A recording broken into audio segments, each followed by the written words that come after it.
Let me call the Planning Commission work session of Wednesday, January 27th to order. Heather, you call the roll. Mr. Granger, Here. Mr. Boswell, Here. Mr. Klee, Here.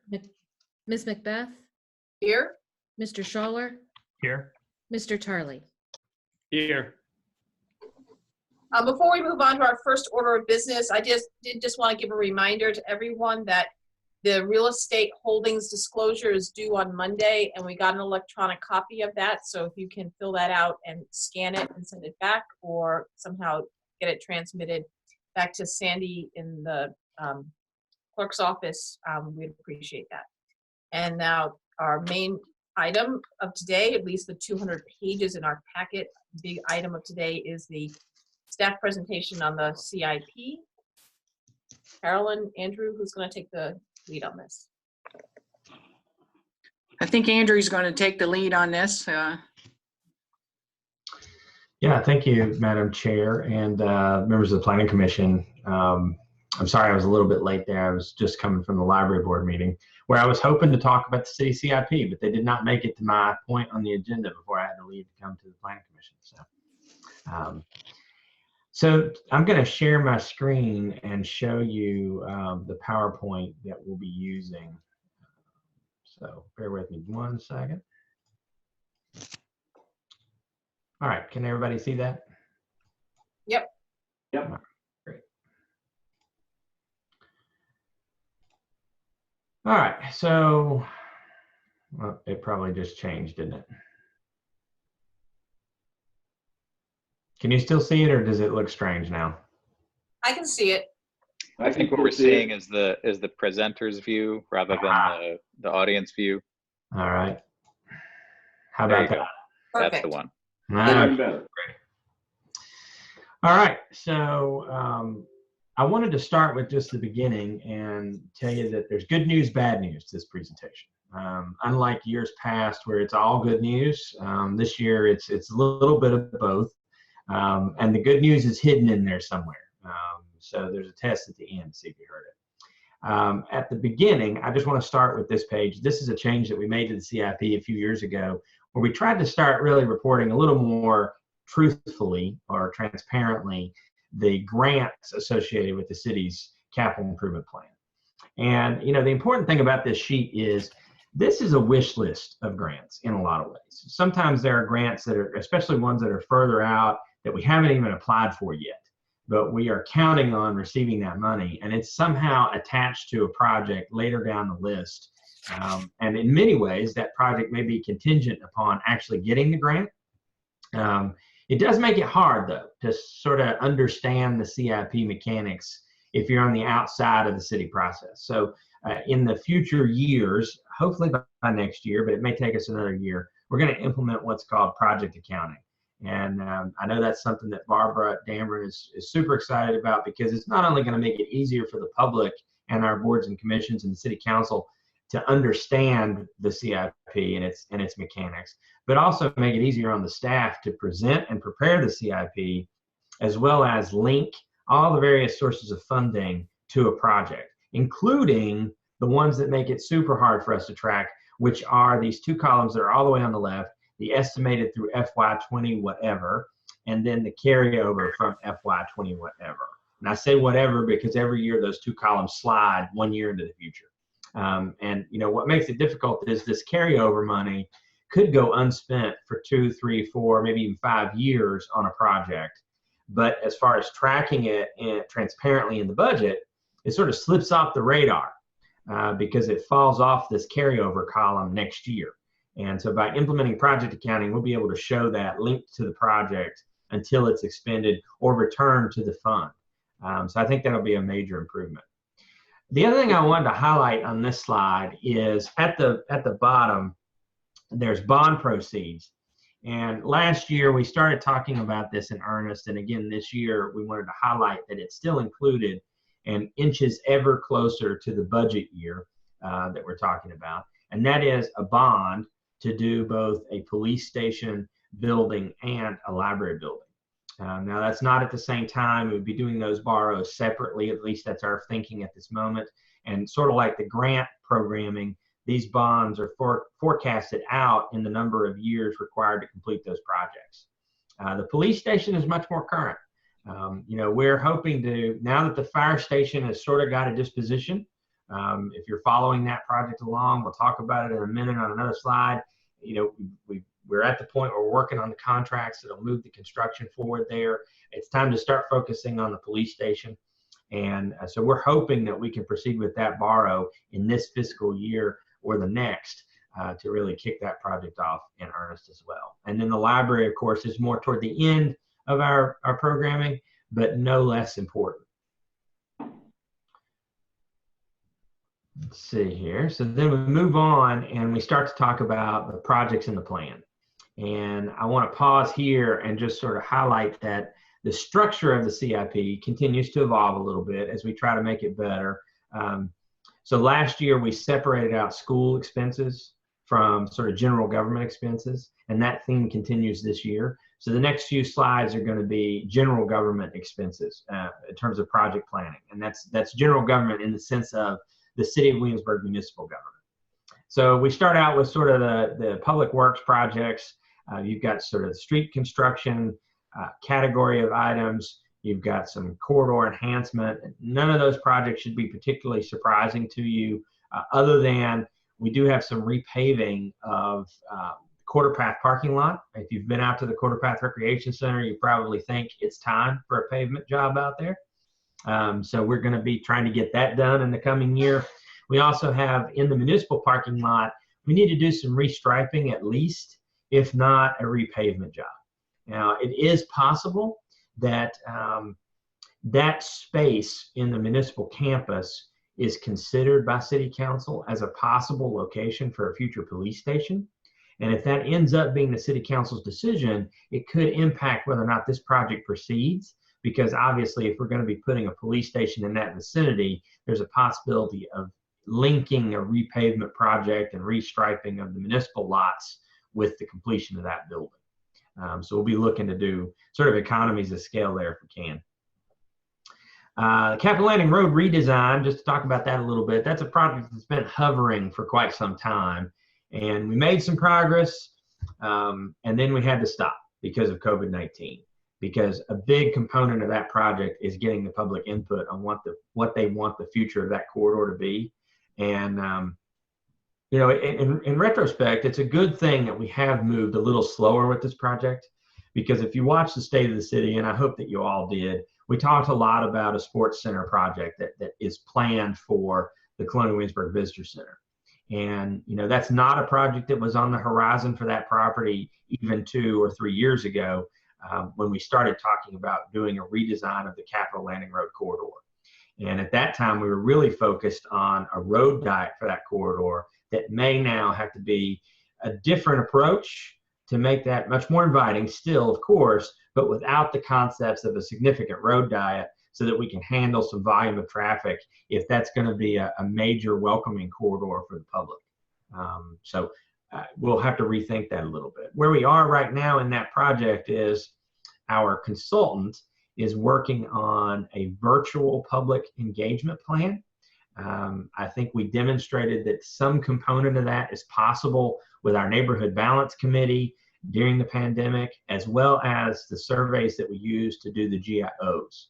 And we basically went back to the consultant and said, I think if you combine the two strategies that we used here, you might be able to come up with a really solid public engagement plan to get the feedback you need on what this corridor should look like. So I'm hopeful that that can proceed and we can get that public input started so that we can get back on track with a redevelopment plan.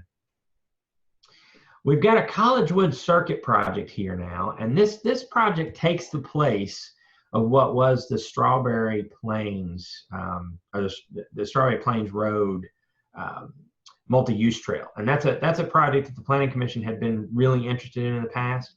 So just to take a minute to expand on that, the reason it's now called the Collegewood Circuit is that as we discussed bike trails in our GIO retreat with City Council, we did two things. We submitted the idea, if you took the survey for the GIOs, you probably noticed about midway through the 10 questions, there was a question about what should be the next priority for multi-use or bike trails in the city.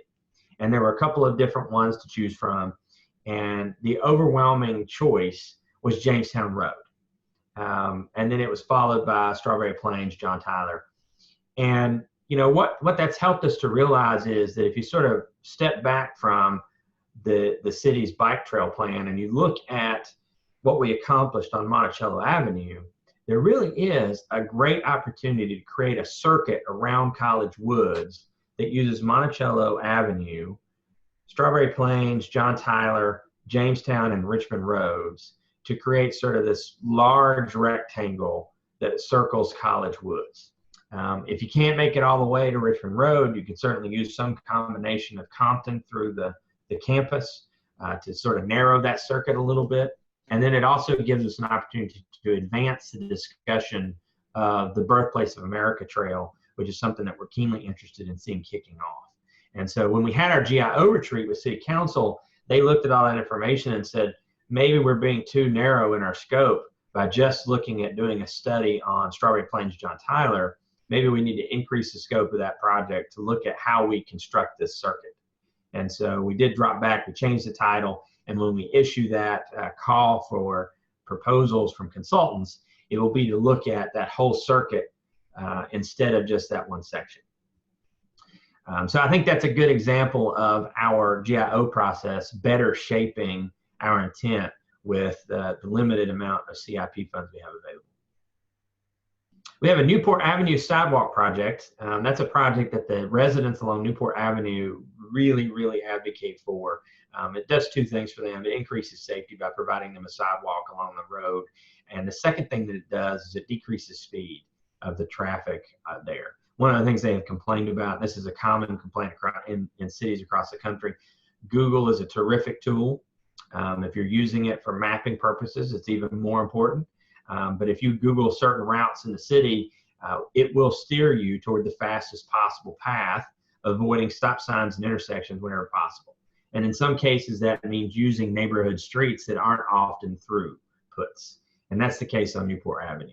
So if we narrow that street by putting a sidewalk in, the residents are convinced it will help them with speed as well as traffic volume. Little concerned with that project from a city standpoint, because it is going to narrow the street. It's going to impact their parking ability. And, you know, we have seen some instances where streets that are narrow like that still have the throughput. It just makes it harder to keep those side mirrors on the side of your car if you're parking on the street.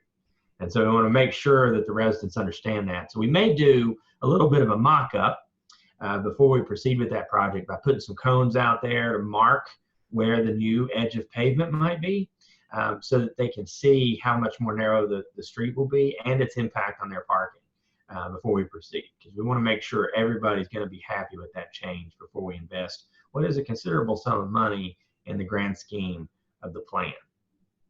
So just to interrupt, Andrew, if that's okay if we ask questions as you go. Yeah, once I get going, it's hard for me to turn it off. So just with the Newport Ave sidewalk plan, it is still thought that it would still be two-way, right? It's not going to go. No, right. It still would be two-way, but it is going to be quite narrow. Yeah. And that's our concern. So we want to make sure they really understand what the structure will be when it's done. And then just to back up while we're still here on the sidewalks, I pulled out the letter we sent you in our like 6 or 7 bullet points from last year, trying to match it up to the plan as my way of doing some homework for this. I like the idea of the Collegewood Circuit in a bigger scheme. I'm wanting to make sure that it's part of for us, part of the John Tyler and Strawberry Plains was just the safety of walking to maybe Berkeley Middle School or to the bus stop, which I know is on the other side of the street, but it is still enough of it's covering that whole swath. It's not gonna be somewhere tucked into the woods where small children have to walk through the woods to get to the school or something like that. No, and you bring up a great point, Chair, and that is, you know, when we think about the sidewalk projects or multi-use paths either, one of the things that the city's not done a terrific job of utilizing is a funding source called Safe Routes to School. And what that does is it provides an avenue to apply for funding to put in sidewalks, multi-use trails, to provide off the street safe walking conditions for students to and from a school. So if there's a school at the end of the route, it makes it easier to fund. Yes, absolutely. The intent with the circuit is to use rights of way adjacent to city streets already. So we're not looking to put a trail buried into the woods. Okay, cool. Thank you. And I'd just like to reinforce that a little bit. I do think our thinking on this all along has not been that this is part of a large part of the recreational infrastructure of the city, although if it becomes that, that's wonderful. But that the primary benefit of the Strawberry Plains sidewalk / trail is to permit students from those neighborhoods to walk to Berkeley in a safe way. And having driven that road, not quite daily, but sometimes at night, there are people who simply walk in the shoulder, and it's a 45-mile-an-hour road. It is not safe at all. So improving both the safety of it and the ability for children to walk to school, I think is where our thinking, our priorities have been up to now. If thinking of it in terms of a circuit and part of the kind of recreational infrastructure helps to unlock funding and build support for it, I'm sure that we have consensus that we're all for that. But the priority, I would hate to see this take a path where it's understood to be recreational, and oh well, the Strawberry Plains section, we weren't able to complete that, but we did get this other stuff done, and it ties together the Monticello Trail. I think we on the commission, I personally would be disappointed if that were even a possible outcome. I I'm agree. going to jump in for just a second, if I may, because I try to think about unintended consequences on things. And with the Monticello Trail and then an enhanced multi-use along Strawberry Plains, in the middle of that is College Woods. And there's a nice entrance that's been put in on the Monticello side. And there are at least 2, if not 3, unofficial entrances to College Woods off of Strawberry Plains. And so I'm thinking about those. There's an unofficial entrance, maybe it's official, on Millneck Road into College Woods, and they all connect. And so I'm making sure that it's on everybody's mind that we're creating this path around College Woods, but at the same time, we will be fostering greater access to College Woods as we would be doing with that S-curve project on Millneck Road. So I just think somewhere in the mix, the unintended consequences of better access and how do we do this in such a way that we don't create more access than we really wanted for our neighbors at the college. Sure, I think those are all good points. So let me just sort of tackle them one at a time. I would suggest that in your letter this year, you contemplate the importance of lighting along Strawberry Plains route, because we will be asking the consultant to consider what amenities a trail needs. I mean, obviously there's the easy dirt path trail that can be created, the least expensive. I don't think we're looking at that. I don't mean to suggest that, but obviously that's the lower end of the spectrum, all the way up to the expensive path that we've put in along Monticello Avenue in the Midtown Row area, sort of the urban format. Again, I don't think that's what we're looking at for Strawberry Plains, but somewhere in between. I think that Commissioner Granger brings up an excellent point where we need to consider, are we over encouraging access to College Woods? I don't know that that's the case from my perspective, but it certainly could be the case from William and Mary's perspective. So we'll make sure that they're plugged into that concept. I can tell you that in conversations so far about this idea, they like it. But whether or not they really considered about access to College Woods as being a drawback, I don't know. We'll certainly ask them that question. And certainly, Commissioner Keeley, we're not intending to disappoint the Planning Commission anyway. So hopefully we can avoid that outcome also. Well, if this is John Tarley, if I could pile on a little bit more. I wasn't on the commission last year when the letter was drafted, although I'm 100% behind the proposal. I live in Yorkshire and drive to Newtown to work, so I drive that road several times a day and night. And I agree with all the comments that Elaine and Jeffrey said. But I guess not sitting through this CIP meetings before, I guess what I'm looking at though is I don't really see any financial commitment in the improvement budget for this project versus, let's say, the Newport Avenue sidewalks at $100,000. And I don't understand how that works. So that's what my question is. It doesn't, yeah, we're going to study it, but it doesn't look like there's any commitment to do anything. All right. I think that's an excellent point. You're 100% right. The lack of funding in future years means there is no commitment to do anything. The money that is budgeted in the carryover line and in the proposed budget for FY22 is to do a study to determine what the costs and routing would be for this type of circuit.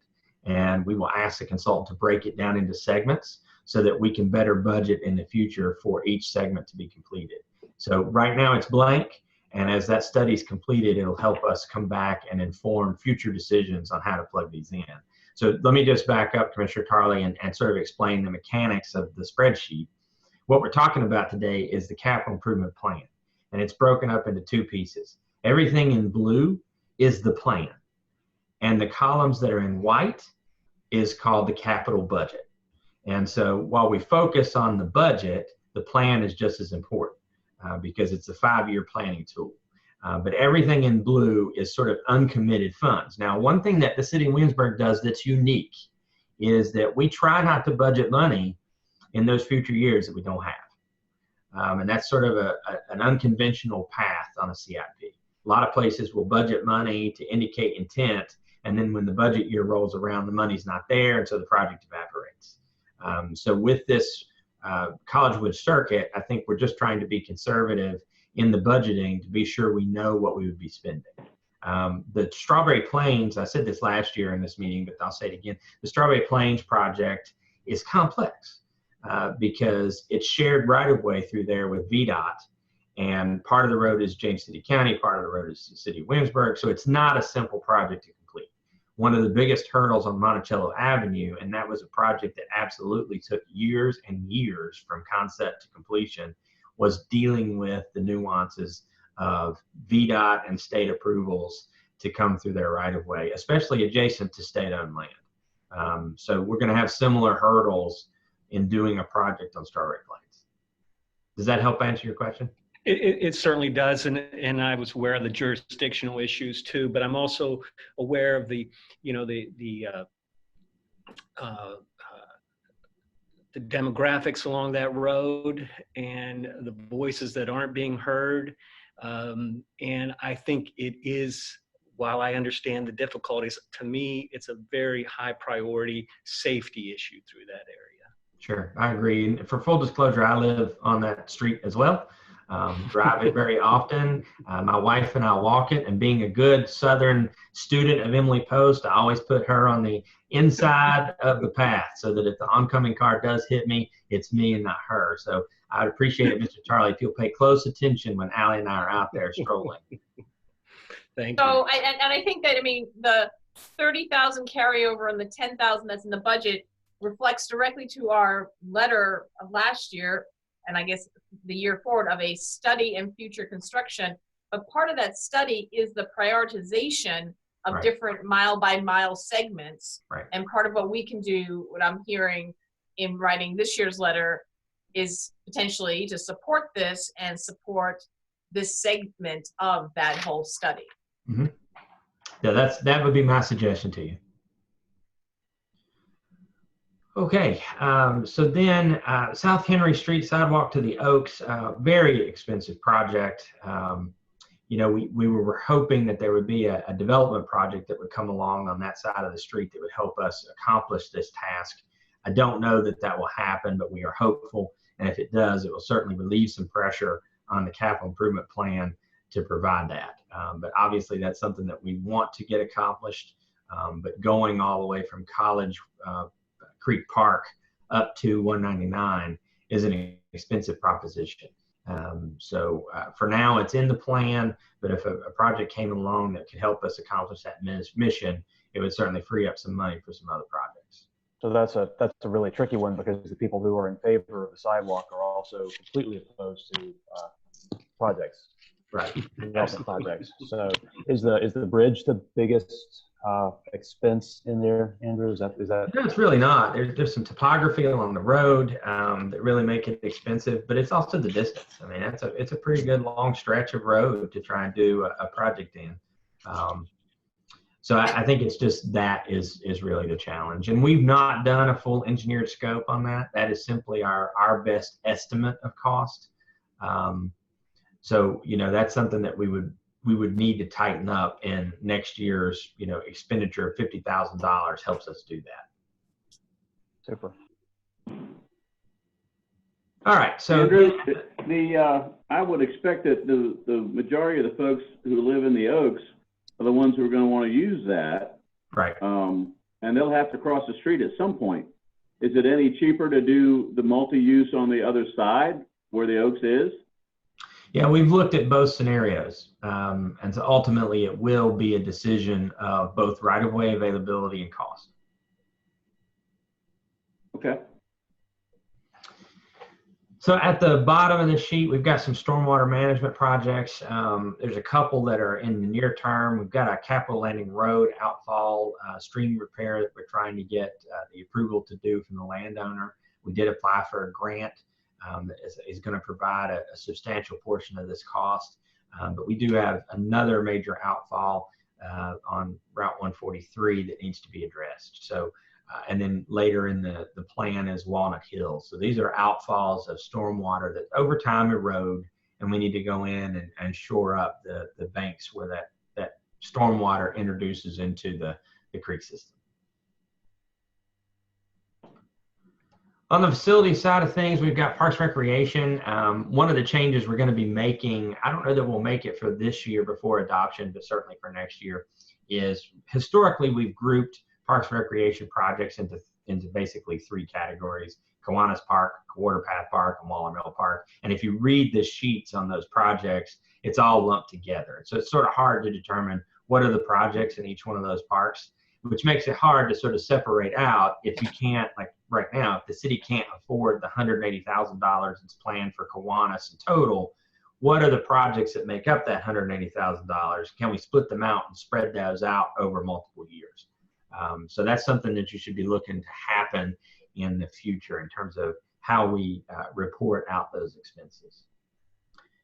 The fire station redevelopment is underway.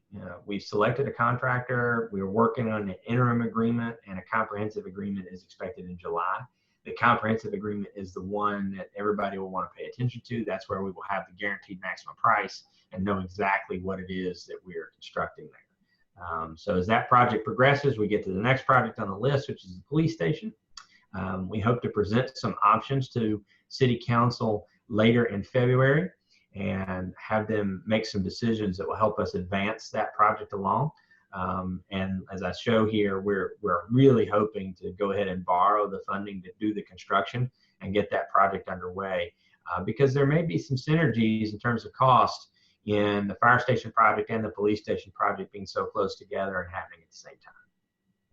Will that, if I could interrupt just briefly, will that process also be a PPEA process? That's my expectation. I mean, the city of Williamsburg, even before my time, really preferred the solicited PPEA process. From a city manager standpoint, I'll tell you, it's not my favorite process because it's longer than a typical procurement process would be. It does give the locality the greatest amount of control in the process because there's so many points during the process where we can say, we're not happy with this outcome, we're going to do something different. So yes, that's my expectation. My only other question actually is a comment, which is I'm feeling with the fire station coming online and the police station imminent, I'm feeling the lack of a comprehensive kind of civic plan for that part of town, and with the library on the horizon as well. I think having these not governed and not guided by kind of overarching logic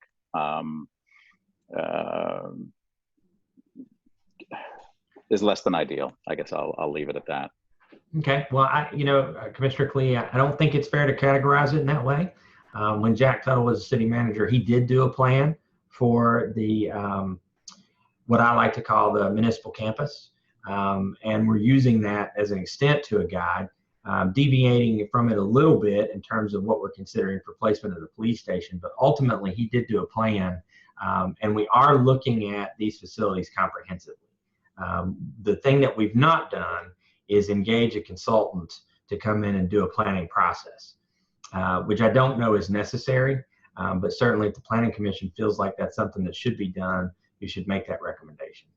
And in fact, we did in last year's letter to you, at least the way I read it, the second bullet point says, creating a development plan and vision for municipal improvements planned in the Civic Center, Blayton Building, library, fire, police station, and all that kind of stuff. So I guess we saw this last year as not something that had a comprehensive strategy.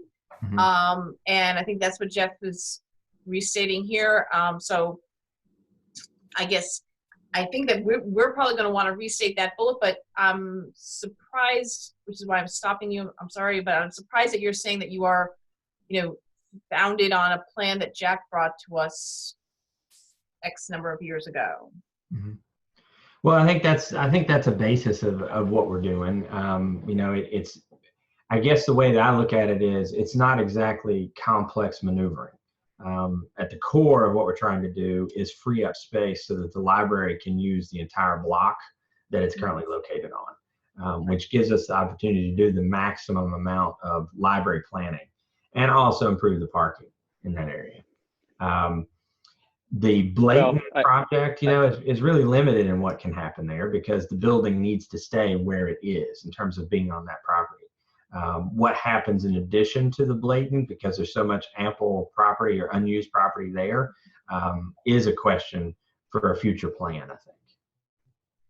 Yeah, maybe what we need to do is restate that bullet to make it a little bit clearer what we're after. And I think from my perspective, what's lacking is a kind of visual coherence.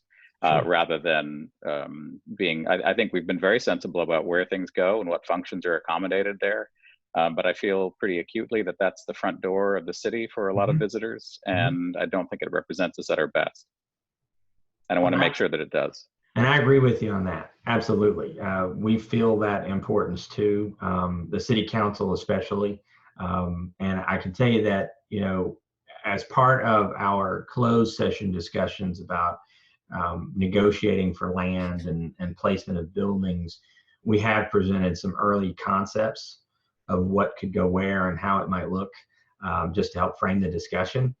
Let us talk to the city attorney about the capability of us sharing that with the Planning Commission in a similar fashion, which might help you at least. I know it won't help the public, but it might help you at least understand the importance that we're placing on that aspect of it. Thank you. Great, Andrew. Okay, so I'm just going to skip down a little bit and focus sort of on the group of projects under equipment and public safety. There's a whole host of projects listed there. There's some firefighting stuff, and you've got the EMS equipment for life and the firefighting equipment and the EMS equipment for life. Those are just two places where we track annual grants that come in and then get expended on equipment. And then the rest of these are sort of upgrades that need to occur that have been identified by the departments. Now, the fire department has already volunteered that if we need to, they can make some adjustments to their timing and expenses for the ballistic vest as well as the gas monitoring equipment. And then the police department has a whole host of new projects here. One of them is the body-worn camera upgrade, taser upgrade.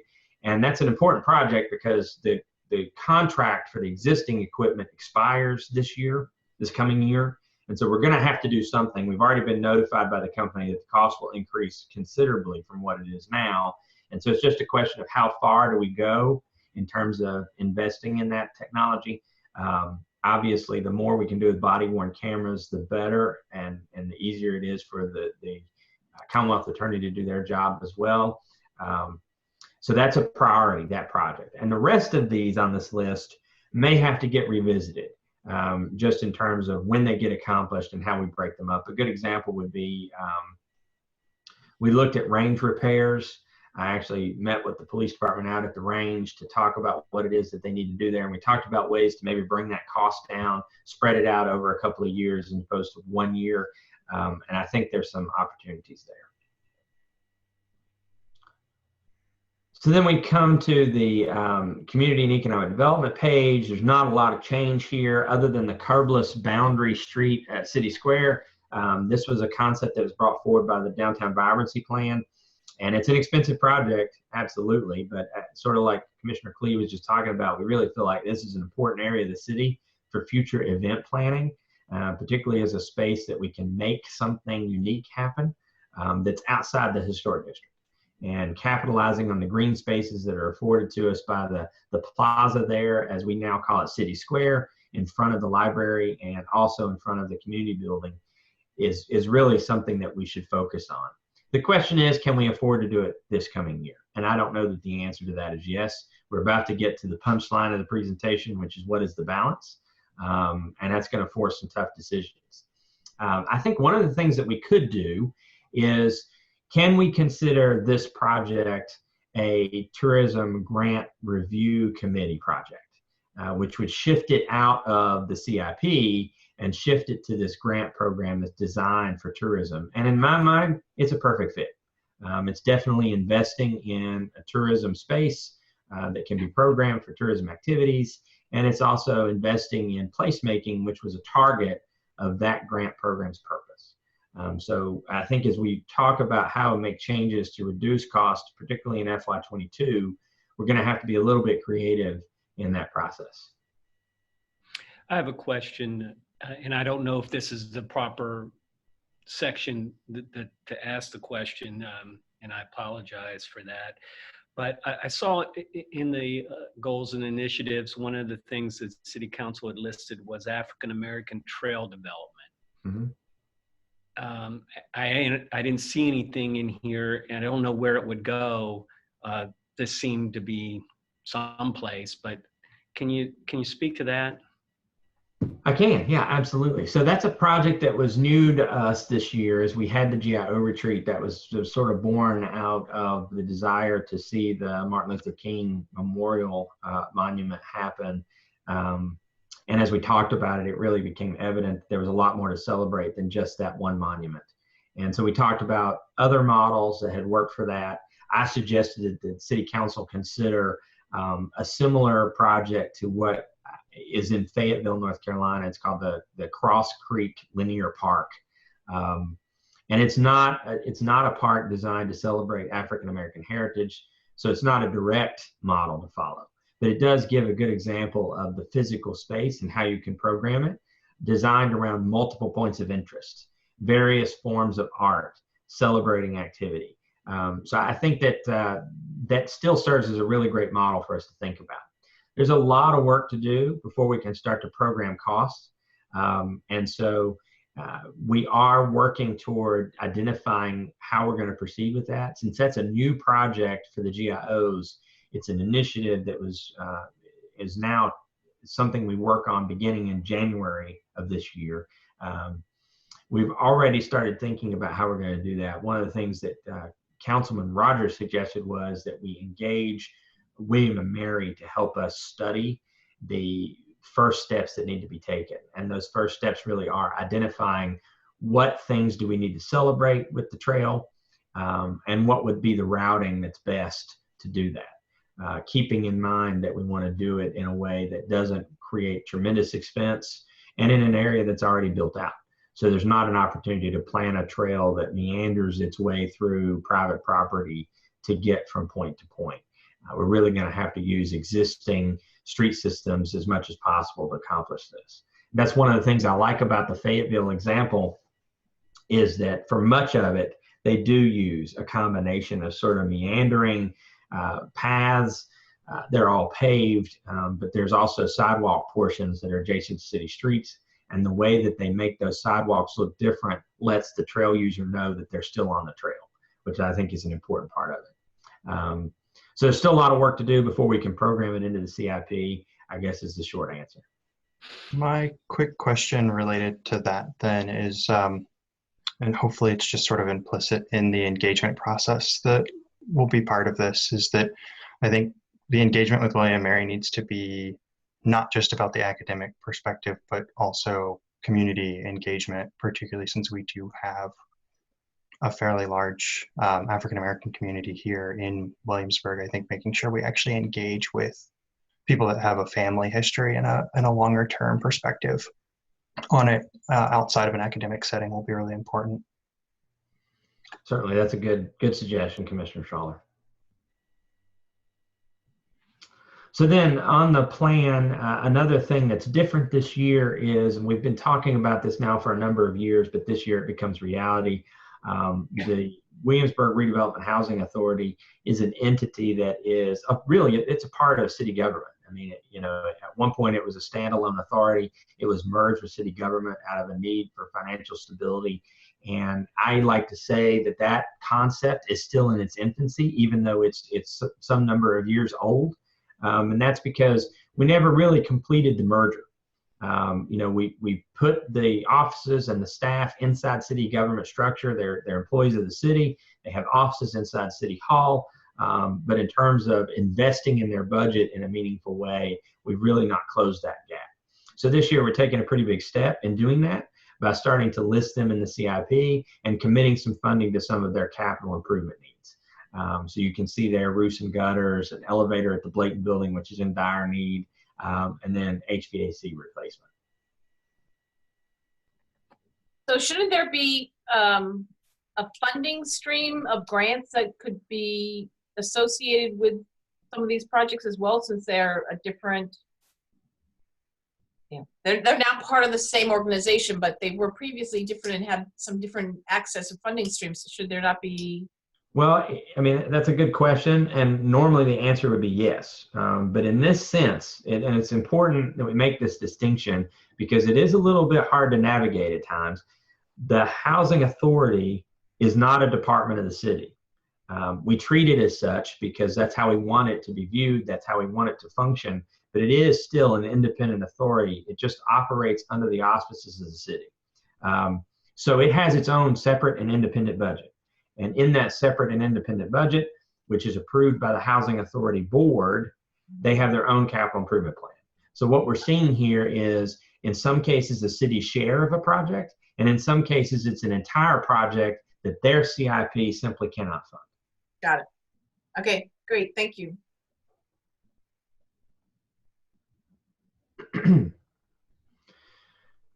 All right, so that brings us to some other improvements for general government. We've got an upgrade to LED lighting at the Prince George Street parking garage. The Lafayette Street fence, if you've driven Lafayette Street corridor there, directly adjacent to City Hall, there's a wooden fence. The neighbors that are close to that would like to see that fence replaced as it's nearing end of life. Very expensive fence to redo. It's got some significant architectural elements to it, even though it is just a wooden fence. So we've had that in the budget last year. It ultimately got cut due to COVID savings attempts. It's back in the budget this year. Hopefully we can proceed, but again, as I said, we're tight on this budget, so I can't guarantee it will make it through to adoption.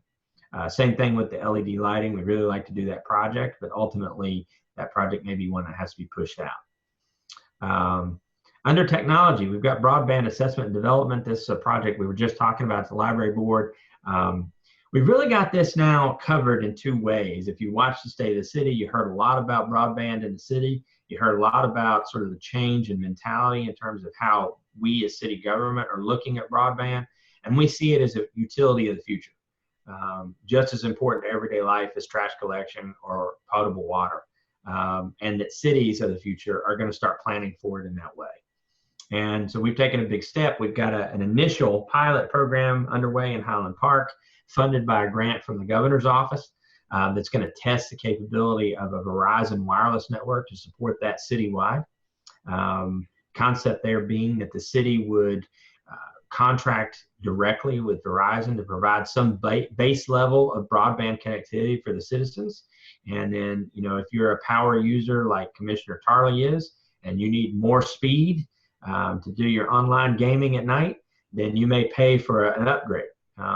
Otherwise, you might be happy with what the base level of service is that's paid for through the general collection of taxes. So that's sort of the general idea with with that component of the broadband project.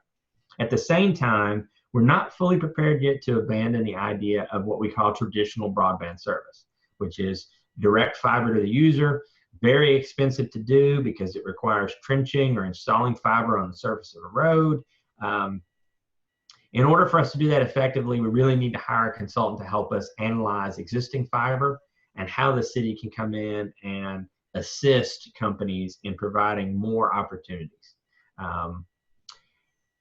This is another one of those projects that I sort of wonder, as we make tough budget decisions in this year, does this get rolled into what we're doing with Verizon? I have said publicly, and I'll continue to say it, I think the future of broadband is wireless. Wires are yesterday. And so I really would like to see us investing in that program versus looking at fiber to the user solutions. But for now, it's in the budget. We'll see if it makes it through the cuts. Well, and I mean, the pilot that's happening in Highland Park is probably the biggest good news PR event that has happened for the city in a long time. I'm sure other people on this call have had their neighbors just, who don't live there are just really happy to see this being happen. So I think that in terms of, things that have support, and, if you have support for some things, you can sometimes take some of that goodwill to angle some support for other things as well. That's really a good thing. And I think the idea of the city thinking of this as a utility is a great way of moving into the future. Because, I mean, while Highland Park is trialing this, is our pilot, I know people who live in Bristol Commons who live on their Social Security and don't have internet at home, utilize the public library, and it's getting really cold to be sitting outside trying to get, internet access. And so at any rate, I don't mean to hold this up. I mean, I understand that I keep on looking for the bottom line with regard to the money inputs, and recognizing that both this budget and the tourism development budget have been hit because of COVID, but some of these things are shining stars with regard to the public support. Great. Thank you, Chair.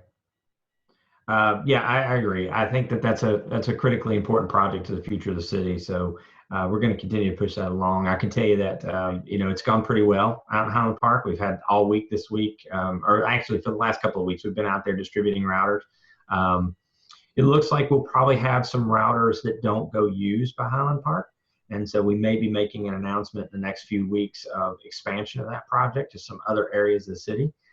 Because we do want to see every one of those routers go use. And the purpose is to collect the data on, is it sufficient to consider this as a solution long term? So it's important that we get as much data collected as we can.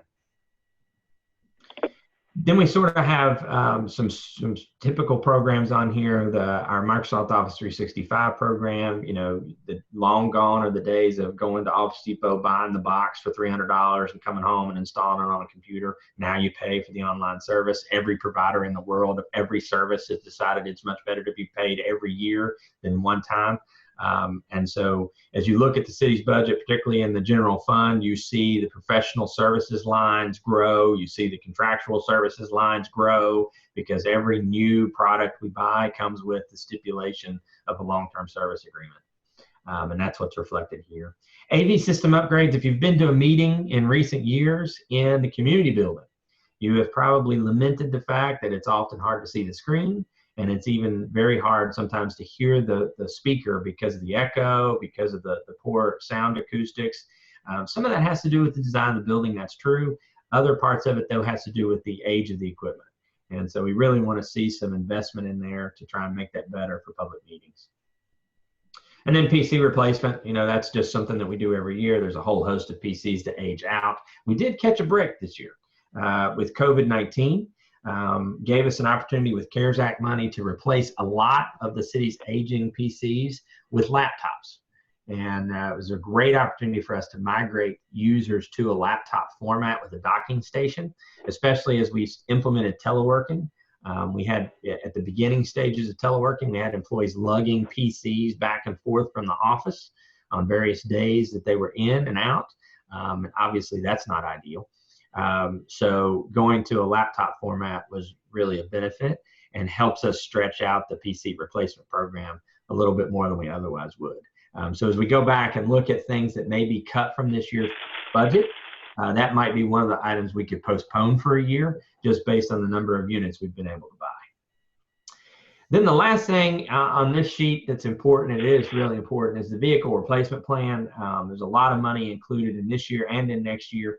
And some component of that is putting into place the necessary fleet to do a police department take-home vehicle program. If you've followed budget discussions in the past year and even the year before, you heard us talk at the budget retreat with City Council about the importance of this. The police department historically experiences significant turnover, and there's a cost to that turnover because we order equipment to outfit those officers, we send them to the academy to be trained. All of that has a cost to the city, and then they separate and we lose both the trained professional and that investment in many cases. And one of the things that the police department attributes to that turnover rate is the lack of a take-home vehicle policy that most agencies have that surround us. You know, we're sort of unique in that because we're 9.5 square miles. Most of our officers live significant distances outside of the city. And so you sort of have to question, what's the benefit of a Williamsburg police cruiser parked in Middlesex County? And you know, I think that's a valid argument.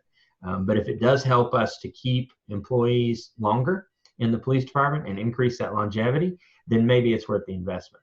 So we did spend the last year spending a lot of time trying to study how increasing the fleet and adding a take-home vehicle policy might impact the city's overall budget as we think about tires, gas, fuel, lifetime of the vehicle.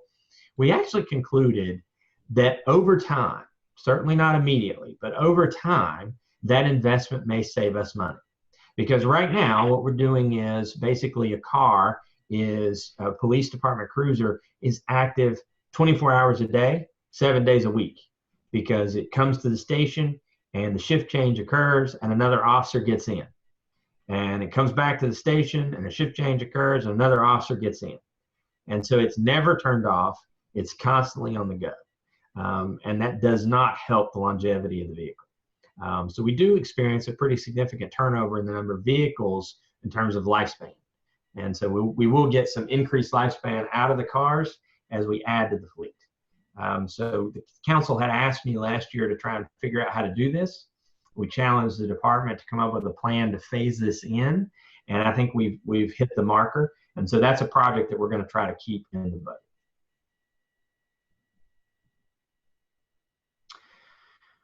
So on this sheet, we're getting close to the punchline of the expenses. And so we start off with the library. We've talked about that already. You can see that we started to budget for that project out in 2024, which seems like a long time. But in reality, since this is the 22 budget we're planning for, it will be here before we know it. Hopefully that gives us enough time to work through the police station issues, make a decision, and start that project, which then will tell us what the playing field is for the library project.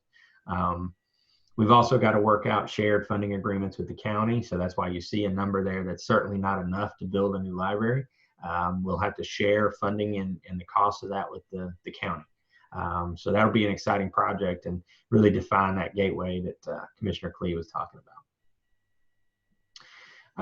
So I'm going to skip some of this other stuff and come back to it. I want to go down here to what I've been saying is the punchline. So if you look at the proposed budget FY22 column and you go to the bottom of the sheet, you see available for future projects. That's the number that we have to worry about. And the fact that it's in parentheses is not good, right? Because that's showing a deficit of $1 million. So what that tells me is I need to go back through this plan and cut enough projects to equal at least $1 million. Now, one of the pieces of good news is I wanted to point out if you come back up sort of midway on this page, I think my pointer is pointing to it if you can see it. There's a $3.3 million line item in carryover that's labeled COVID-19 contingency. And as I said, if you're following the city budget, one of the things that we presented to the city council last year was a COVID-19 plan for the budget that included shaving money out of the CIP to help pay for general fund deficit. And so that's what that $3 million is. We put it into a contingency until the general fund needs it. And we certainly expect that that need is coming, and it will be in this year. Now that $3 million is there, but it is not reflected in the balance available to the CIP because we're considering it as a transfer to the general fund. So it is possible that we can cut some of that out, leave it in the general fund to help cover some of these expenses. And that's part of the decision-making process that will occur over the next month or so. Even just to sort of illustrate the fluidity of the CIP and the budget planning at this point, just before I got onto the meeting today, Barbara Dameron, our finance director, texted me and said that she had reduced that contingency by about $600,000.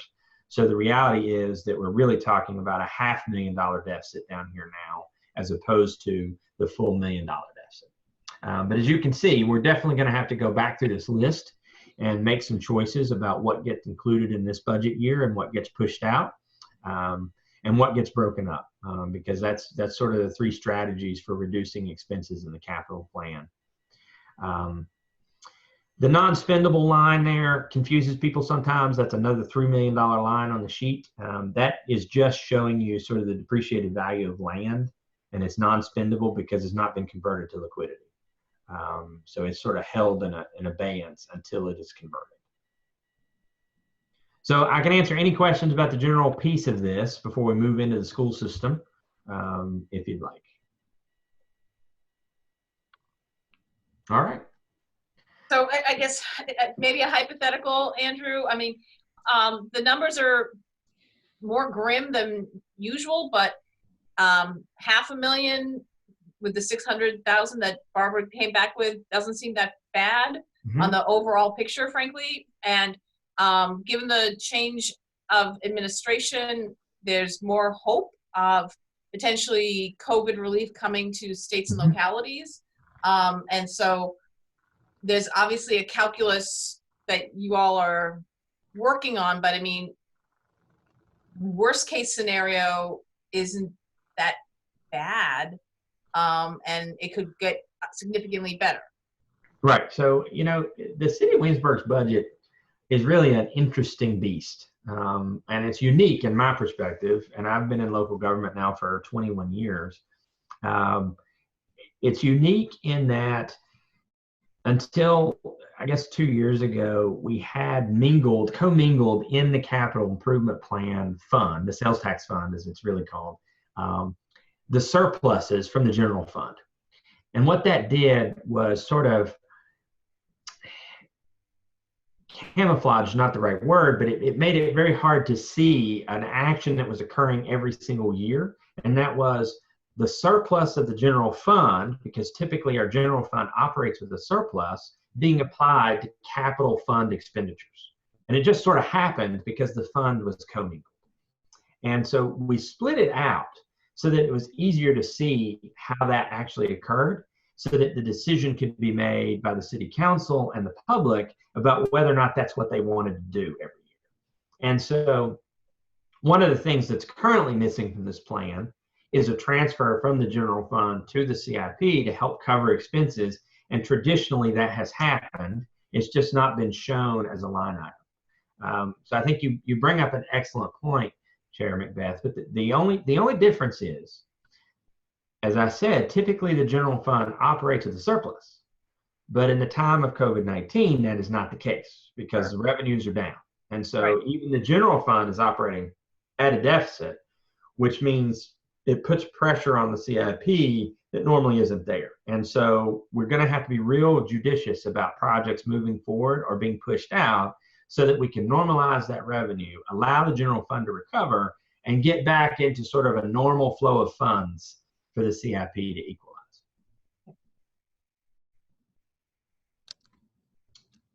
So that brings us to the school system, and this sheet sort of explains it. We started doing it this way last year to help give an opportunity to better clarify what the major projects are that the school system are asking to be funded, because typically it was sort of all lumped together as one contribution to school system capital projects.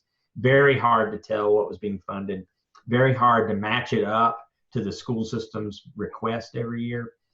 So you can see it here now. Hopefully it's a bit more clear than it usually is.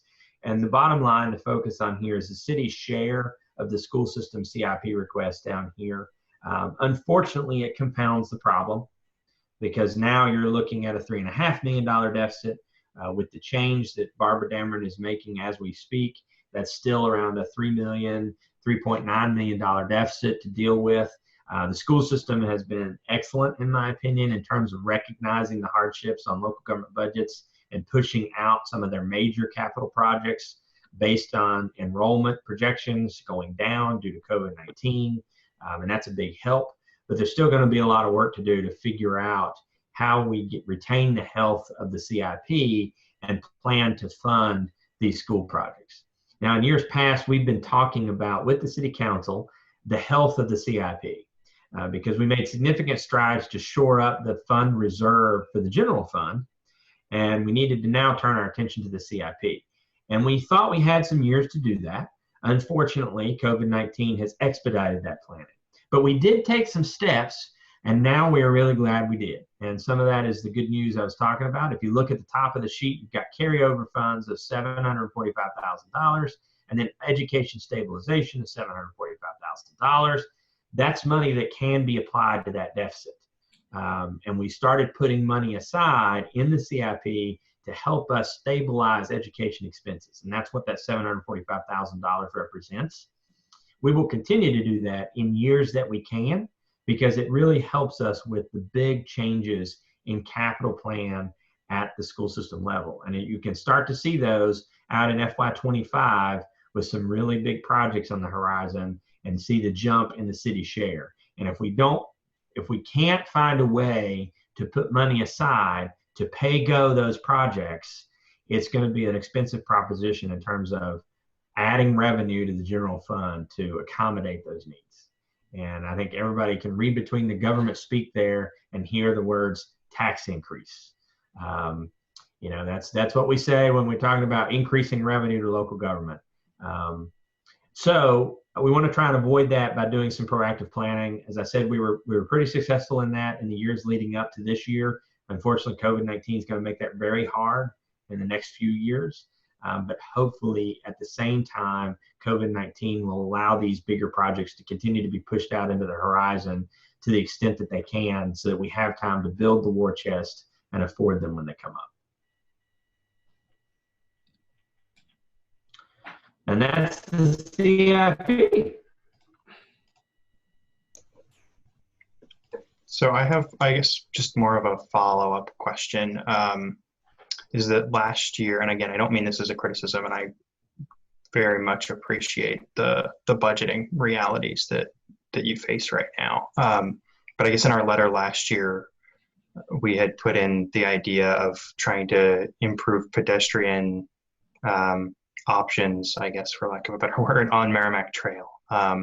It's something that I know we've talked about for what feels like a long time, but isn't necessarily in city government time that long. But anyways, I just was curious if there's an update on your thinking about where that might fit into future budget years, maybe even beyond the 5-year plan, or if it's something that you would like us to emphasize again. I mean, I'm sure we'll discuss that ourselves, but I'm curious on your thoughts and sort of an update on that. Yeah, I think if that's still important to the Planning Commission, I would include it in your letter for sure. You know, my thinking on this is that we really need to get the Capitol Landing Road project done, at least designed, so that we know how that changes the interaction between Capitol Landing Road and Merrimack Trail, because that may influence where we would want to invest in connections as well as pedestrian access along Merrimack. You know, some of those initial designs for Capitol Landing Road included some side roads, which is hard to imagine, but if you think about it from a planning perspective, sort of a comprehensive view, it is possible to do that in a long-term view. And so I wouldn't want to invest some money into making connections now and just have them be changed.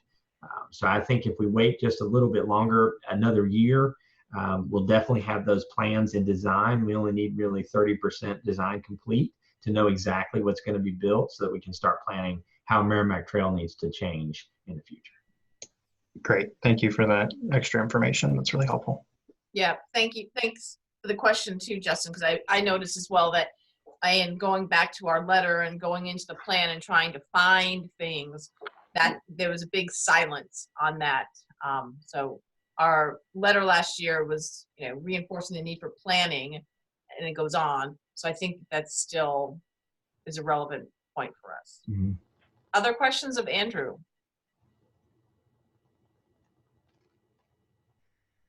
No, I would only just say thank you for this new.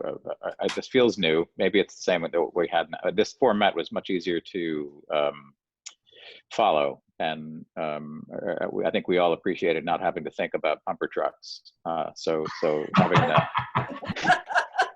having the line items summarized like this was great. This is really helpful. Good. So I think we'll continue to improve on this. Barbara Dammer and I are sort of new to the city of Williamsburg's budget process in terms of being able to shape it ourselves. And so as we are able to make improvements in how we relay the information, that's what we're trying to do. I think one of the things that came out of the city's GIO retreat is an emphasis on innovation. And often I think when we think innovation, we think about construction projects, things that really move the visual needle. But we want to be innovative in our finance processes as well, and so we've done a lot in the last few years to reinvent the budget document, not to leave out CIP as we make those changes.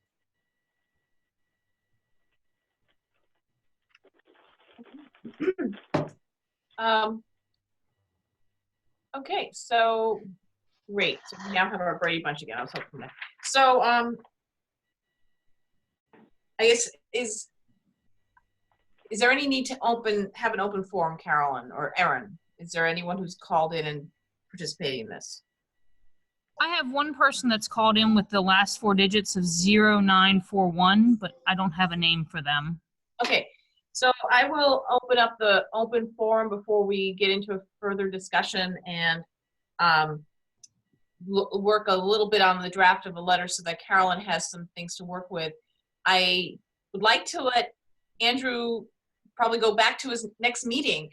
So before we say you're welcome to stay, but I'm sure you have other things you could do as well. So with the idea that you probably need to use the next hour for something else, just one last call for final questions, and then thank you again for coming and spending this hour with us.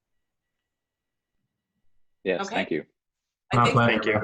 And thank you for the invitation. I will stick around to hear the open forum comment just in case it's relevant to the CIP. And then I'll go back to my day job of planning vaccinations. Okay, perfect. I want mine, so please do that. Okay, so I'm going to open the public forum and invite the caller with last digits of 0941 to speak to the commission on whatever topic they're concerned about, please. Could you state your name and your address, please? Can you hear me? I can.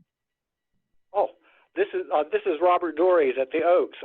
I was just listening in. I didn't actually intend to comment, but thank you all for your continued efforts on our behalf. I listened with great interest to the discussion of the expenses for the sidewalk, and we appreciate the $50,000 budgeted to do further study this year. And yes, we are still opposed to any development on South Henry across from us of a commercial nature.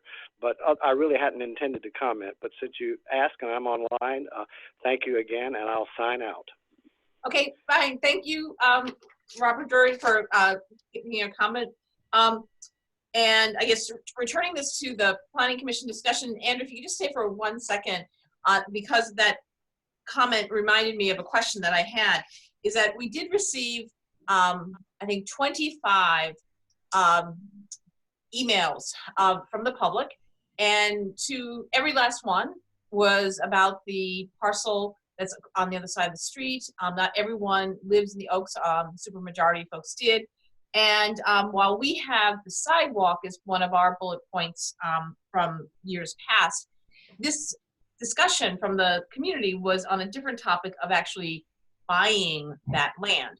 And, you know, where, I mean, obviously we have these bullet points that we can dream up the best things we could all want to have. I mean, like, where in the CIP is there the like savings account that would allow for this kind of public purchase? Or is it not the CIP? Is it some other thing because it's not actually a capital improvement? Is buying land considered a capital improvement? You know, that's interesting. There's a lot of answers to that. I think I'll stick to the technical side of it, but the concept of how does the city buy property is a good one. You know, very often we try to plan long term. And so, you know, you'll see the state budget is a biennium budget. It's a 2-year budget. I believe James City County budget's that way. We're moving in a direction that sort of feels like that, just because it helps you anticipate expenses. The capital improvement plan is a 5-year plan for that reason. Makes it really hard to be flexible and nimble in the way that you have to be to buy property. So when you talk about buying a piece of property like that, you know, there's an opportunity cost that's not been planned for. And so very often when the city buys property, it is paid for using the reserve funds of the city. So if you go back, and I know Carolyn, this is dangerously close to a Drew soapbox, so she's getting a little nervous now. But if you go back and look at old city budgets, you'll see that the reserve fund of the city at some points was as much as 90% of the city's operating expenses in a given year, okay? And so it's very easy to say, well, what happened to all that money? Because if it was 90% at that point in the city's history, and now we find ourselves hovering around 38, close to 35%, which is the city's policy, well, I think if you track backward, you'll see some major expenses buying property. And that's because when you buy property, it's not a planned expense. You couldn't save up for it in advance, and it comes out of that reserve fund. So now we're in a position where, because we have bought some of those previous properties, and I'm not saying they weren't good investments. I think many of them were. And certainly I think the city made good decisions in increasing property values by getting rid of some blighted properties in major corridors. But until we're able to liquidate those assets, the war chest to buy property has not been renewed. And so if you look at this sheet, I'm showing you a non-spendable balance of around $3 million. That's an example of city property that's there waiting on the opportune time to sell. So then the obvious question becomes, all right, well, let's sell that property, and then we've got the money to buy this property over there by the Oaks. And that makes perfect sense. But like all real estate investments, there's a time to sell and there's a time to hold, right? And so one great property to talk about is the one that's adjacent to Midtown, the old Super 8 motel property, right there at the confluence of Lafayette and Richmond. As Midtown Row gets closer and closer to full completion and occupation, that property just gets more and more valuable. And so we really wouldn't want to sell it too soon in that process, which is one of the reasons that we've not been real aggressive in trying to put a tenant there. There are several properties on Capitol Landing Road that the city owns that fall into that same category. When we complete the Capitol Landing Road redesign, those properties are going to have much more worth, either as direct sell assets where we recoup liquidity, or as incentive properties to help spur redevelopment along the corridor. So I think that the answer to the question is, if the council came to me right now and said, we want to buy this property out there on North Henry, I would have a hard time finding the money in the current budget to buy that as a pay-go scenario. We would likely have to recommend borrowing money, increasing debt, and I don't know that that is the will of the council. I don't know that it would be the recommendation of the city staff. And from the Planning Commission perspective, while you know, some of these things are outside our purview, but the comp plan and its continued reflection that we think that that should be green space, and the more subtle language of potentially something that the city should purchase, at least provides you the undercarriage support, that if this eventually came to be at some point in the future, you would have that comp plan support. Right, absolutely. And, you know, I think the other point that you make is really probably even more important than the conversation about we should buy the property. And that is the ultimate control is zoning, which is certainly the purview of the Planning Commission. And so as we saw in the application or the concept of that project in North Henry, it required a zoning change. And ultimately, the will of the people was that not occur. The city council was consulted and they agreed that it shouldn't occur. And so I think that for now, at least, the property is protected by virtue of the zoning and by virtue of the fact that it's a very difficult piece of property to build on. You've also got a complicated menagerie of ownership that makes it really hard for a developer that doesn't have a lot of wherewithal to come in and assemble it. So I think that if you're sort of categorizing city properties in terms of risk of development, the risk of development on that property is very low. Okay, I promised I would let you go, Andrew, and then I started talking to you. So I'll, you know, thank you once again. And let me just open this up now to the rest of the commission with regard to adding bullet points to the letter.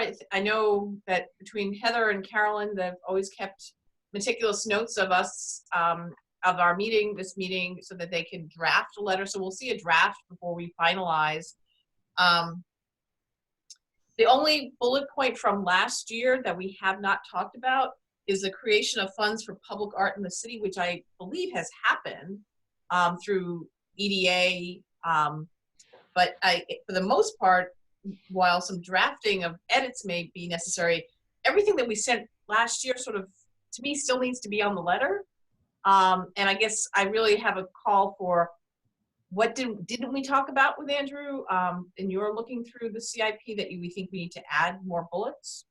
Jeff, you unmuted yourself. Do you have just so I could jump in quickly, I will say I did a couple things I noticed in Barbara Dameron's memorandum that I thought were worth calling attention to in this context. And I don't know if everybody has that one open, but under Public Works on page 3, she talks about the Strawberry Plains multi-use trail that we've talked about so much.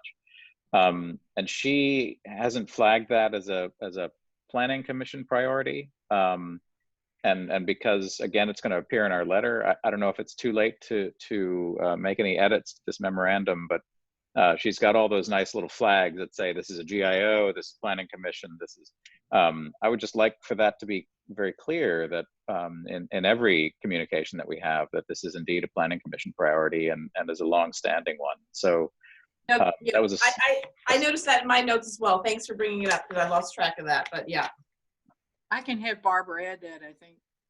Thank you. That'd be great. The Merrimack Trail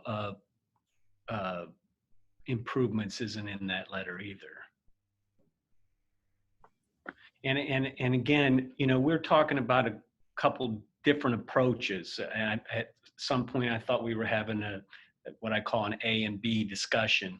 You know, I think we were talking about the improvements on Strawberry Plains and Monticello, Merrimack Trail, as being safety and assistance for the people who live there. They're talking about Capitol Landing as that's primarily an entrance corridor. Those are two separate goals. Yeah. From my perspective, everything's important, but the Planning Commission, the last year letter addressed those two locations for safety and access.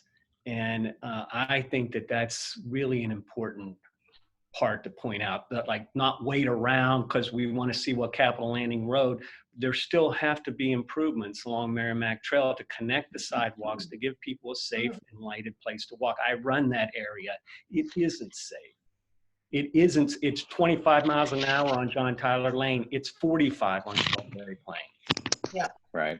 I think we can accomplish that by just rewording that to emphasize that point, and sort of respond to Andrew's response.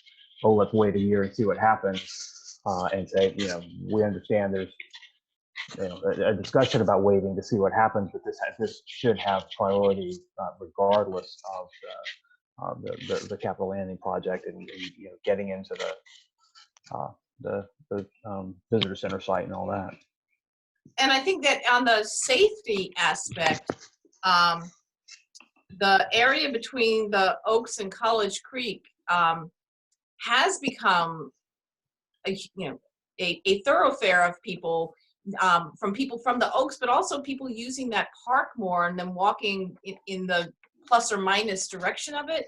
I mean, it always strikes me, and it's how there's no lighting in that area until you get to the dip in the road and you're coming up at Port Ann, and all of a sudden it's like, oh, we're now in the city. But no, we've been in the city for the past mile and a quarter or something like that. So I know that there are these broader plans, but couching them in the perspective of safety, and that's really where on the page 3 of Barbara Dammer's thing, where it's pedestrian and bicycle improvements, we're really thinking about the people who are walking, running, or biking in these areas, and not thinking about it as a entrance corridor or some bigger economic development project. So that might be. Yeah, if people want to exercise and bike and all that, that's great. But really, for people who just want to walk somewhere, get somewhere. Oh, yeah.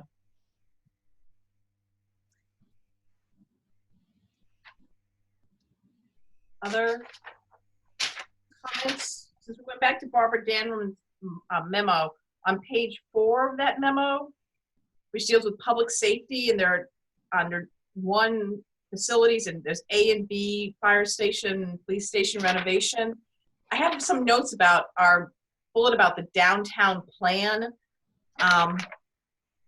And I somehow feel that potentially they may be thinking they're addressing some of our ideas by these discrete bullet points, but I think part of our feedback is that they're not really taking a comprehensive view of this. They're looking at these things a little bit more discreetly. I mean, in broad strokes, do I think the idea that if you remove the police station, that opens up that block for the library and that could give us lots of configurations? Yeah, that makes some sense, but let's see how this all fits together, because, a year and a half ago, we were looking at 2 fire stations. Now it's just the 1. We're going to we can move the police station, but we don't really know. I mean, we just rebuilt the Stryker building. We're not going to tear that down. And so some of the footprints are there right now.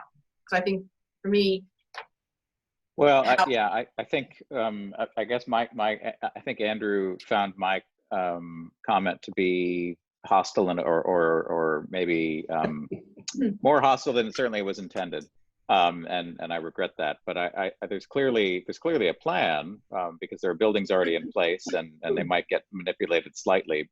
I don't disagree with that. I think what I feel the lack of is a kind of visual coherence to our civic center. And I think we ought to be more deliberate in how we approach the reconstruction of every single one of those buildings, and to do so in a way that is more coherent visually, programmatically, in terms of the functions that are happening there. I don't expect that mix to change much, and maybe the police station moves, but that's not a substantial. I mean, it is substantial, but that's not the bottom line here.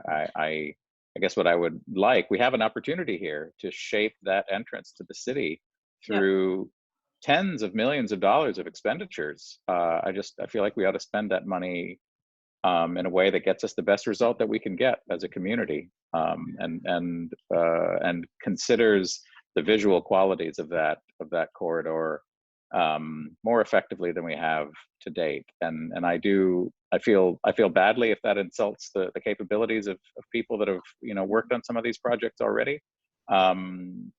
But the fact remains, we haven't had a kind of civic discussion of our civic center, and I think this is the time. And I would like to get ahead of that. I'm a little worried that it sounds like already the police station is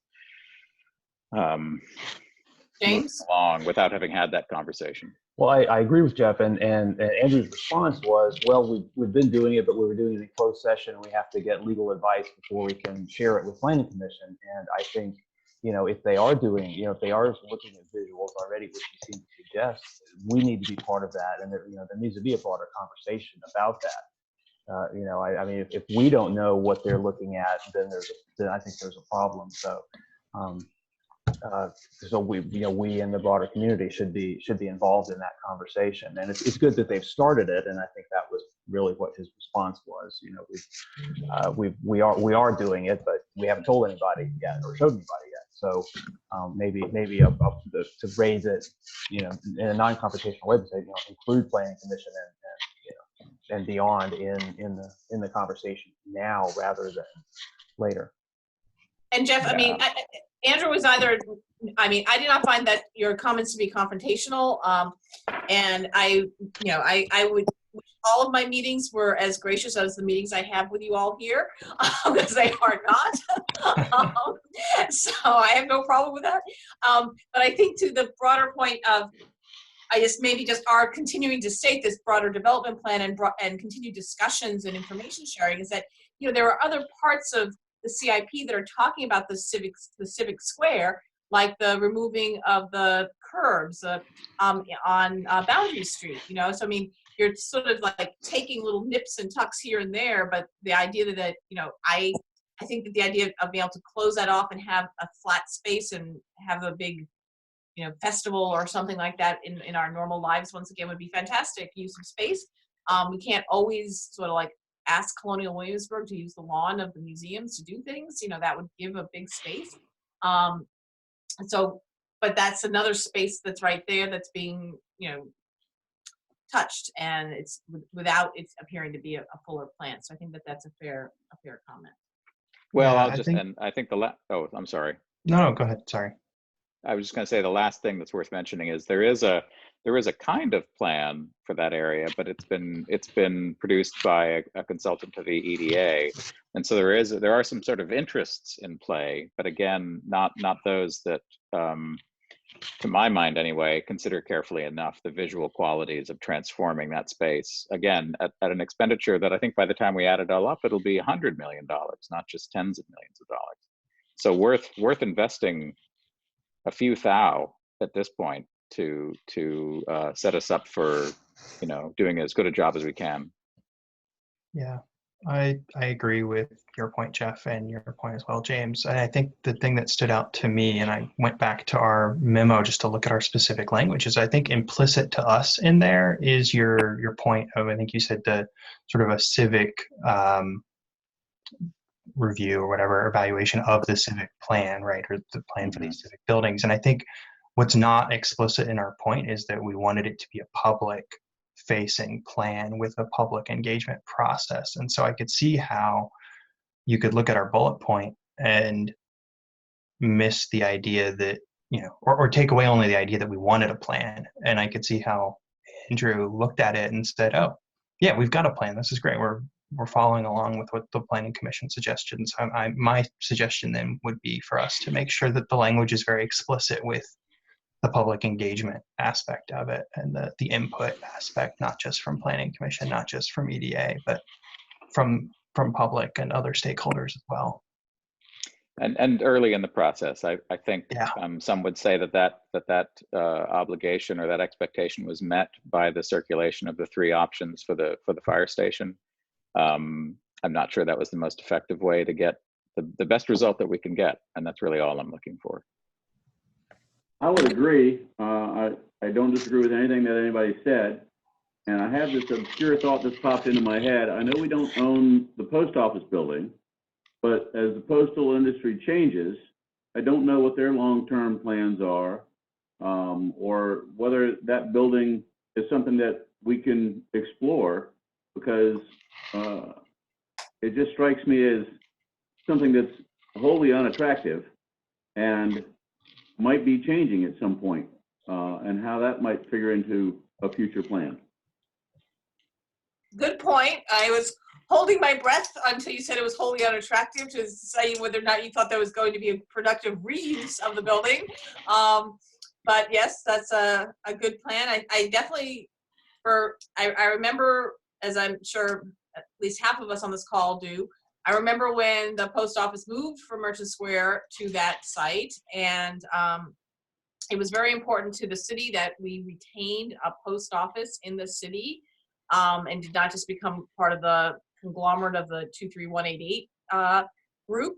So I don't know what the future of the postal area is, but I mean, I don't know where that fits into our CIP memo. It makes something that is maybe is part of our comp plan discussion of the community area down there that we at least put in and the postal and the post office in terms of the public spaces that are in that area.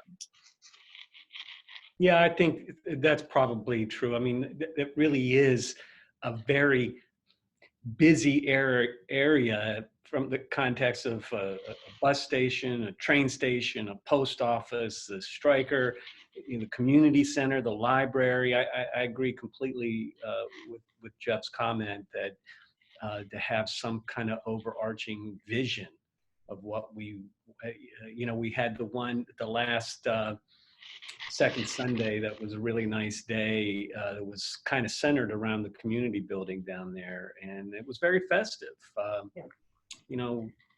It gives you another alternative rather than just using the lawns at Colonial Williamsburg. So what could that look like? And Justin's comment about it being public facing, I think that's a key additional comment there. Other items for the draft of the letter, which also means that if we think of something tonight or next week before we get to the next meeting, we can also add another bullet. I know that Carolyn does want to have another item on our agenda dealing with this chapter 2. So last call on this, and we'll go forward. One quick one that Sure. Andrew himself brought up, but got me sort of thinking, and maybe I'm a bit biased. I have the thing sitting on my desk, is the router for the wireless test program. And I think my takeaway from his point was that if we were to include a bullet point, that could be really good, because if we can shift the focus to, even if it's just the money to continue the pilot in Highland Park, I could see that really being beneficial to students, K-12 students in the neighborhood here. And hopefully, again, if it is a pilot, so hopefully not only does it stick around for Highland Park, but the rest of the city becomes involved too. I think that would be really nice. And so yeah, why sink money in right now when we have this pressing need for wireless access because who knows what the next 6 months really look like in terms of COVID for remote learning, all of that, right? So not going down that tangent too far, but that being the point, is that why sink money into looking at a hardwired option when we have a pressing need to just keep the wireless pilot in place if it does go well over the next few months here. Yeah, and I guess I would further amplify that in terms of the pilot and the expansion thereof, because I know that through GIS technology and lesser things, I mean, they can do a layering on where there's, hot spots and where there are, blackout spots in terms of where there's no coverage. So, I mean, it is something that they could figure out. I mean, I know that, we have high speed because we're working and all that kind of stuff, but, and so you can see this on a heat map of the city of where the next expansion of the pilot should be, so that it would be done productively. But especially, I mean, for me, there's two areas. There's the K through 12 students who are home, and then the example that I gave earlier, some members of my church, they're seniors, their connection to this technology is not as tight as ours, and so they've never have invested, but now they are more alone than ever. And for them, it's a matter of telemedicine and things like that. So it's equally as important. It's not just simply playing games on Ancestry.com or something like that. Other topics. Okay. Well, then I will close that section of our meeting and turn our attention to the next item, which is a staff presentation on Chapter 2, Land Use Categories. This is a draft 1, but given that it's categories, it looked pretty straightforward relative to other drafts. Yeah, it's pretty straightforward. Couple of things I'll point out. The existing land use in the first paragraph, I forgot to add in that I updated it to January 2021. I crossed out the October 2011. So I will add that in and put the percentage in. The rest of them are pretty updated. One thing I would want to point out, thank Mr. Boswell. He gave me some grammar and typos to fix, so I'll go ahead and make those corrections without even going through. It was kind of hard on the table 2.1 for the existing land use. In the previous plan, it was, we've turned this to a landscape instead of the portrait, so I had to cut the table up a little bit. I will try to work on that and make that a little bit nicer. I'm also thinking about taking the map 2.1 and putting it in the big blank section on page 2.2, so we don't have such a big blank section in there. I tried that today. It looks pretty good. And then when I got down to the land categories, I'm trying to keep them all on a page. And if they go on another page, I'm trying to separate them so it's a little bit easier to read. I sort of drafted that today based on comments I had received so far, and I think that looks pretty good. One thing I would point out is that I took out the parkway, if you noticed, under the open space, because when I think of the parkway in the city, I don't think it's an open space thing in the city. It should be included in the transportation section. So if the commission feels strongly against that, I need to move those numbers around in the plan. And the reason I did that is because there are really not any pull-offs or anything like that in the city for the small section of the Colonial Parkway that's in the city. Now, if you were in York County or James City where, you have the beaches and those things, yes, it made sense to me to be part of the open space.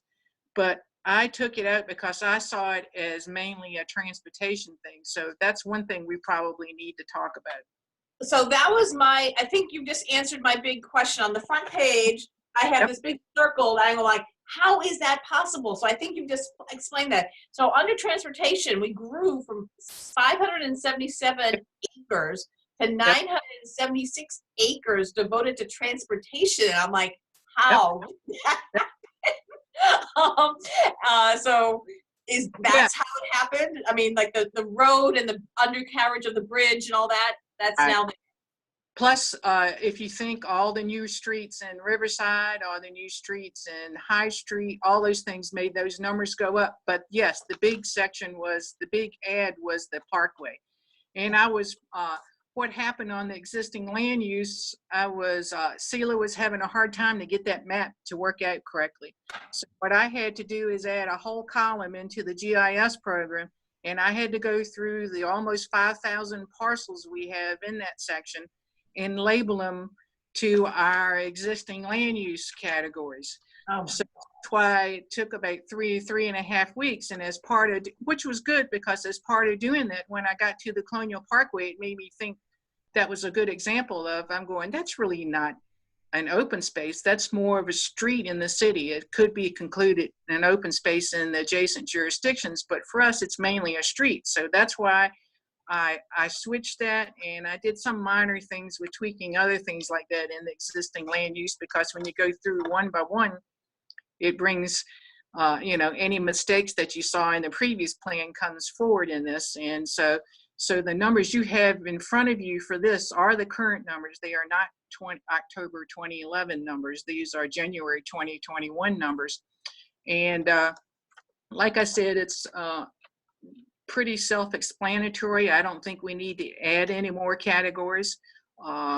This carries on what we've been doing over the years, I think. So unless anybody, if you've got any questions on any of the pages, like I said, thank you, Mr. Boswell, for pointing out a few things.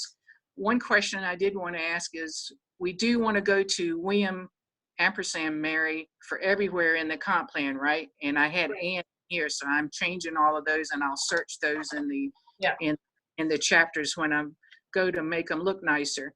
as far as the comp plan, I think we're down to, after this chapter, we're down to the first chapter, which is the goals. So I'll probably look at that and get that to you. And then staff is going to be finalizing all the chapters taken out of the red and sending them to you probably by email. My goal is to probably get you a final draft and the March Planning Commission meeting, so we could have one more big look at it. And if the commission doesn't have a lot of changes in that, my goal is to probably advertise it for a public hearing in April, figuring we'll get comments and then look at it again in May and make any the finals to whatever comments were in the April, and possibly send it on to council in May or June, depending on what comments we get. Also, I have to take into account, to make it even more fun, is the IT is doing a new city webpage. So that's supposed to come online hopefully in the middle of February. So I'm trying not to download all the information for all the hyperlinks that I want to put in here. Yeah.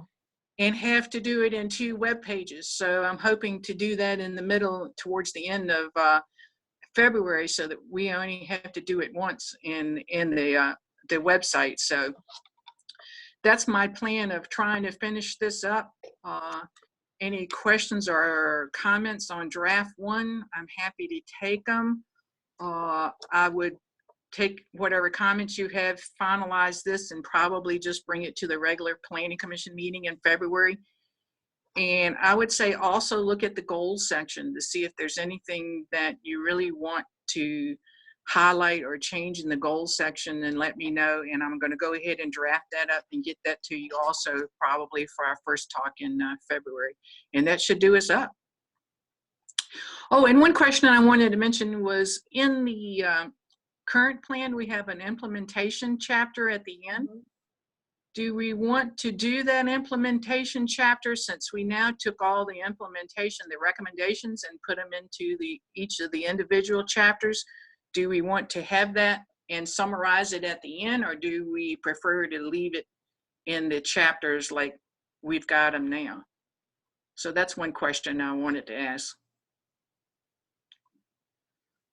You mean like a summary, like the compiling, repeating it again right at the end? Right. I don't think that's a bad idea. Perhaps do that. All the recommendations in one place. Yeah. I think it's a nice way to have sort of a scorecard template as you go through the next few years in terms of what you're doing. Yeah. That's easy enough to do. It's basically copying and pasting to that chapter. Wanted to make sure that that's what you want us to do before we go and in that. So, any other points for Carolyn on this chapter? No. Hey, there is an open forum associated with this item on our agenda. If anyone would like to unmute themselves and participate in an open forum to the city, welcome to do that at this time. Not seeing any action on unmuting. Okay, so that sounds like a great plan. It sounds ambitious, which sounds strange to actually say, given we've been working on this for years. It's right. You know, but it sounds ambitious in that I do know that between the city attorney, let alone city staff, and ourselves here, there is definitely a desire to be able to have a public hearing on the comp plan with the public present and all that. So right now on my calendar, many things that are in the May and June area are starting to be, if not canceled, moved to being virtual. So the idea of having April and May in-person meetings, I think we'll have to keep our fingers crossed on that and hopefully get our vaccines and all that kind of stuff. But yeah, talked to Chris about that, and Chris says she's okay with us having a virtual at the Planning Commission public hearing. okay. So I think she says, you know, this could go on for months and months and months, and we can't hold up the comp plan process for that. So she's okay with us going ahead and doing a virtual for the Planning Commission public hearing on the comp plan if we want to do that. Well, I mean, I think I'm seeing shaking heads, but from our side, I think that we feel it with your fantastic guidance, you know, have worked on this for several years now. And, you know, I think that moving it forward, but to be respectful of people's ability to participate. And, you know, if Chris, as our legal counsel, says it's fair to do it this way, then let's just hope that we can meet at some point. But, you know, let's keep on marching forward so that we can tie a ribbon around it. Yeah, I think we can go ahead now with that as a goal. And if we need to change, we can always adjust it. Perfect, perfect. Okay, any last items for the good of the crew here? Okay, so just as a internal business item, with the committees, with the reconvening of the commission, moving forward, as I was able to say at our meeting last week, that Justin will be serving on the neighborhood balance. James is going to be taking the ARB position. I'll be carrying the EDA liaison position, which means that Jeff, John, and Greg are our current crew on site plan. And obviously in due course, in probably a month or two, we'll get another member as city council appoints somebody to not replace Andy, but fill the seat that he was in. And if there's nothing else, then we stand adjourned. Take care. Have a good evening. Thank you.